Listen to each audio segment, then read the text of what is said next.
আমার নাম করিম। আমি রাতে রিক্সা চালাই।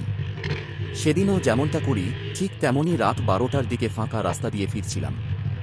রাস্তার দুপাশ অন্ধকার, কেবল একটা ভাঙা লাইট পোস্ট ঝিমঝিম করে জ্বলছিল। হঠাৎ দেখি একটু সামনে এক মহিলা দাঁড়িয়ে আছে। সাদা শাড়ি, লম্বা চুল, মুখটা অদ্ভুতভাবে ছায়ার মধ্যে ঢাকা। সে হাত তুলে ডাকল। আমি ভেবেছিলাম হয়তো কেউ বাড়ি ফিরতে চায়, তাই থামলাম। মহিলা ধীরে ধীরে উঠে বসল পেছনের সিটে। আমি রিক্সা চালাতে শুরু করলাম। কিন্তু আশ্চর্য, রিক্সা একটুও ভারী লাগছে না, যেন কেউ বসেই নেই। মাথায় কেমন গরম লাগতে শুরু করল। কিছুক্ষণ পর হঠাৎ মনে হল পিছনে তাকাই। ঘুরে দেখি সিটটা একেবারে খালি, কাউকে নেই। আমার বুক ধড়ফড় করতে লাগল।